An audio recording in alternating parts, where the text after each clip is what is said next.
Hello, everybody. How are you today? So, today I thought that the best way of talking about anxiety and catastrophizing was to talk it out in a live video because I think this is very important. So, a lot of people, regardless of whether you're neurodiverse or not, but especially if you are neurodiverse, we tend to catastrophize. We tend to try to anticipate everything that could go wrong. And that is just our nature. It is part of impulsivity and it is part of our depression, our constant depression. Now, if you have not been treated, this is something that you are probably experiencing on a daily basis. Because when you catastrophize, you are already anticipating that something wrong is going to happen. And therefore, your anxiety kicks in.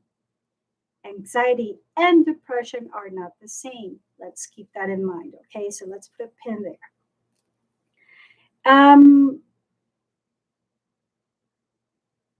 Anxiety, the best way to manage anxiety is to understand that anxiety is an emotion, not a condition, not a statehood, not something that you own or that it's part of who you are. It's an emotion. Once you start realizing that catastrophizing and anxiety is an emotion, you will be able to manage it in a better way, meaning that you will be able to go through the emotion that you are experiencing at that moment.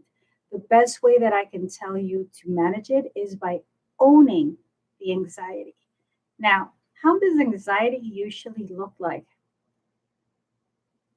Anxiety can be very rough. Anxiety can actually cause you to lose your breath, um, almost feel like panic attacks. You have a reduction of energy, sleepiness, and even you can experience ache and pain in your body, which causes you to want to sleep and kind of forget about it. So, if that is the case, you are experiencing anxiety. Depression is a little bit different. Depression, there is chronic depression, there is that kind of type of emotion, but depression is not usually something that makes you feel that you are stupid or that you are an idiot for thinking that. Depression is a little bit different. So let's focus on anxiety. Now, anxiety almost comes to confirm the beliefs that we have about a situation, about a place, or about a person. So be careful with that. If you allow your anxiety to determine who you are, it usually sounds like, oh, what an idiot. You're such an idiot. How could you think about those things?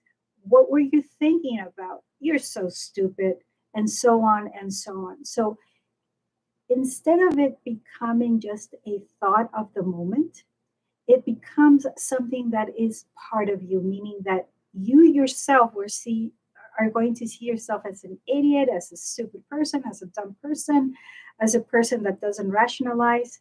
So be careful with what you say. What I suggest is to do some self awareness at that moment and listen to yourself what you're saying and ask yourself, is this true?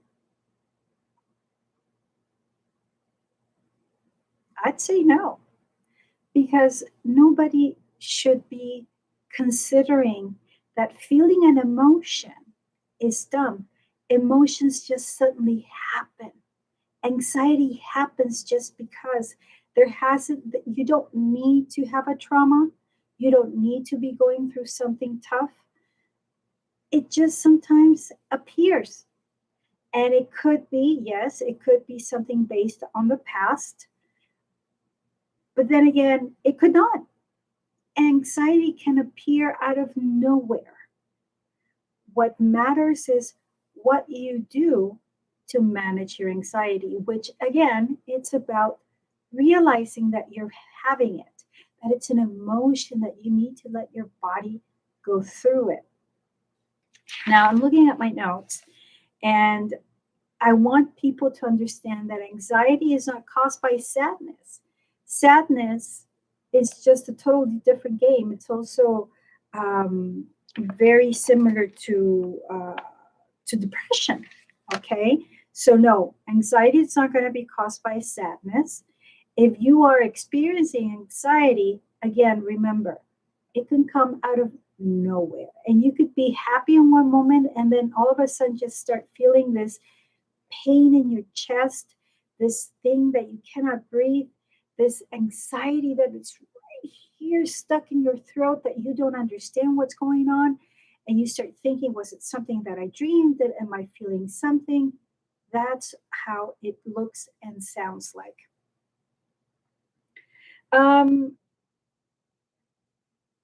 Now, if for some reason you're asking yourself, where is this coming from? And you don't find an answer, and you've been questioning yourself, where is this anxiety coming from? You most likely are not going to find an answer. Why? Because some questions are meant to not be answered. Once you come to terms with that, some questions are meant to not be answered. Some questions are meant to not be answered. Some questions are meant to not be answered. When you understand that things happen because they just happen, you're going to start to minimize the importance that anxiety has. But instead, if you decide to obsess over finding out that there has to be a reason, your brain every morning decides what's the best or what is the most important thing for you, which is why a lot of people say it's important to meditate. It's important what kind of thoughts you have in the morning, because if you are thinking, oh my God, what am I going to be afraid of today? Or what's going to happen today? Or what is my boss going to tell me today? Your brain is immediately going to imagine that you are putting this neon light onto anxiety, and your brain is going to say, this is the most important thing for Sandra, therefore I'm going to highlight it every time she feels nervous, which is what you don't want. You don't want to be living your day to day with anxiety. And to finish, our beliefs play a big role in our anxiety. I just have to read it because sometimes it's better to read what I write. If we believe that you are dumb for thinking X, Y, and Z manner, you will start to believe that not only is it what you are thinking at the moment, but that is who you are, which I think I already said. So I believe that the less importance that you give to your anxiety, that you just let it go through your body, that you actually sit down and start, breathing and just contemplating what you're happy, what you're feeling at that moment, it's going to be the best way for you to let it go through your body. Again, anxiety needs to go through your body. It does not need to be ignored, because the more you ignore it, the more it appears, which is what emotions do.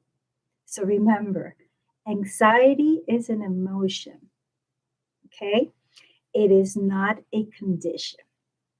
I hope this video helped you. This is Sandra Corona for Expatology and for Brain Switch. All my best to all of you, and thank you for watching. Bye.